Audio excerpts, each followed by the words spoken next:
تمرين الديد باج من اقوى وافضل التمرينات اللي بتقوي الجدار الامامي لعضلات الجذع او عضلات الكور بتاعتنا، العضلات اللي احنا دايما بنتكلم قد ايه هي مهمه، بتحمينا من مشاكل كتير جدا جدا وبتخلينا اشخاص رياضيين بجد. يكفينا اقول لك ان التمرين دوت جزء وركيزه اساسيه في خطتي العلاجيه مع اي رياضي باهله او حتى اي مريض بيعاني من مشاكل والام اسفل الظهر. وفي الفيديو دوت هنعرف قد ايه التمرين دوت فعلا مهم، هنعرف العضلات المستهدفه اثناء التمرين، هنعرف الطريقه الصحيحه لعمل التمرين، هنعرف الاخطاء الشائعه، وهنعرف التقييم بتاع التمرين والترشيحات.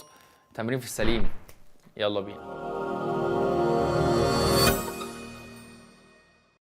ايه الطريقه الصحيحه لعمل التمرين؟ اول حاجه الادوات. ايه الادوات اللي انت محتاجها؟ انت مش محتاج اي حاجه غير الارض وسجاده التمرين عشان ظهرك لو بيوجعك وارادتك، وابدا على طول يا بطل. تاني حاجه وضع البدايه، هتبدا تستلقي على ظهرك وتبدا ترفع ايدك الاثنين لفوق بحيث ان هم يكونوا عاملين مع جسمك زاويه 90 درجه، وترفع رجلك لفوق وتبدا تتني ركبتك بالشكل ده وتبدا تسحب مشط رجلك عليك بحيث ان مفصل الكعب يكون عامل زاويه 90 درجه، مفصل الركبه عامل زاويه 90 درجه، ومفصل الحوض عامل زاويه 90 درجه.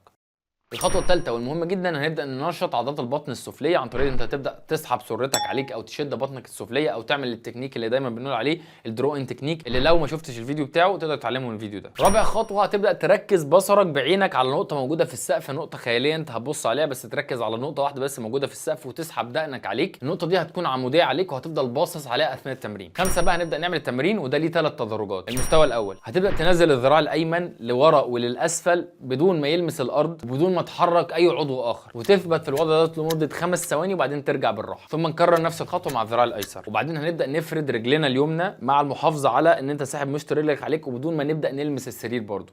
نثبت في هذا الوضع 5 ثواني وبعدين نرجعها بالراحه ونكرر نفس الخطوه مع الرجل اليسرى. المستوى الثاني، هنبدا نحرك الذراع الايسر مع الرجل اليمنى، طبعا بدون ما الذراع يلمس الارض ولا الرجل تلمس الارض، مع المحافظه على سحبه مشط رجلك عليك. تثبت في الوضع دوت لمده 5 ثواني وبعدين تبدا ترجع بالراحه وبعدين تعمل الوضع العكسي اللي هو الذراع الايمن مع الرجل اليسرى، وهكذا دواليك. المستوى الثالث، هنبدا نعمل نفس الحركه تاني، ان احنا بنحرك الايد اليمين مع الرجل الشمال وبعدين الايد الشمال مع الرجل اليمين، بس هنا بقى مش هنثبت، هنبدا نعملها بسرعه. طبعا المستوى الثالث دوت مستوى متقدم، ما تعملوش الا لما تكون عديت المستويين اللي قبل كده. طبعا دي تدرجات، بتبدا المستوى الاول تقعد فيه فتره لو انت لسه مبتدئ، او لو عندك برده مشاكل اسفل الظهر هتعمل المستوى الاول اللي هو بتقعد في الوضع بس وتثبت. المستوى الثاني تبدا تعمله لو انت عندك الام اسفل الظهر خفيفه او عندك اصابه سابقه قديمه بانزلاق غضروفي او اصابه في اسفل الظهر. المستوى الثالث ده بتاع الابطال، بتاع المحترفين، بتاع الرياضيين او اللي ما عندهمش اصابات خالص او مر على الاصابات بتاعتهم فتره طويله جدا، وما ينفعش تعمله الا لما الدكتور بتاعك يبدا يرشحه لك او يقول لك ان انت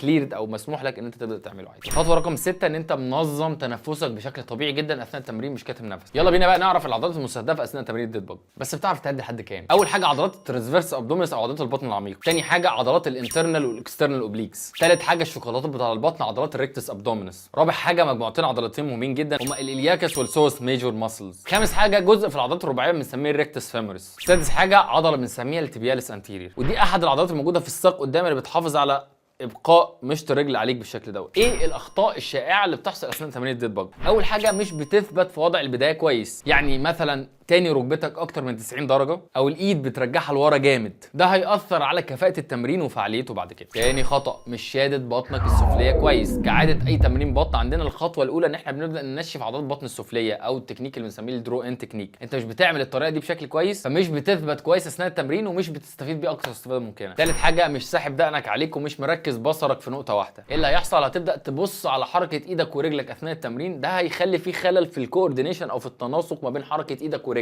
فمش هتعرف تعمل تمرين كويس. رابع حاجه، انك مش بتلتزم بالتدرج اللي انا ذكرته في التمرين. ممكن مثلا تكون شفت فيديو او اتعلمت التمرين دوت ان انت بتعمل التدرج الثاني على طول او الثالث على طول، مش عايزك تعمل كده خالص. عايزك تعمل كل التدرجات بالتوصيات اللي احنا قلنا عليها، لو انت مصاب تعمله امتى ولو انت مش مصاب تعمله امتى وايه التدرج المناسب ليك. خامس حاجه، بتكتم نفسك اثناء التمرين، ده هيخليك تبدا تتعب بسرعه وممكن تدوخ وظهرك هيوجعك. احتياطات خاصه بالتمرين دوت بالذات لو انت عندك انزلاق غضروفي حاد لسه جايلك قريب من اسبوع من اسبوعين من شهر، عندك الم اسفل الظهر وفي تسميع في رجلك او عرق نسا، عندك التهابات في اوتار الكتف، التهابات حاده لسه جديده عندك فتاء اربي او سري، استشير دكتور العلاج الطبيعي بتاعك قبل ما تعمل التمرينات ديت منك لنفسك. وده ياخدنا لنقطه التقييم. هنقيم التمرين دوت من حيث الكفاءه في استهداف العضله والسهوله في الاداء والامان. اول حاجه في الكفاءه في استهداف عضلات البطن فهديله 10 من 10، ده تمرين ممتاز لتقويه عضلات البطن الاماميه، الجدار الامامي لعضلات البطن. تاني حاجه بالنسبه للسهوله في الاداء، فنهدي التمرين دوت 7.5 من 10، ان هو تمرين مش سهل، محتاج شويه تنسيق وتناسق عصبي عضلي كده، ومحتاج تركيز كتير قوي في خطوات كتير قوي، بس مفيش حاجه صعبه، كله مع التدريب بيجي. اما بالنسبه للامان فهديله 10 من 10، ان هو تمرين امن بدرجه كبيره جدا لو تجنبت الاحتياطات وتجنبت المحاذير اللي احنا ذكرناها. وكده التقييم الكلي للتمرين يبقى 9.1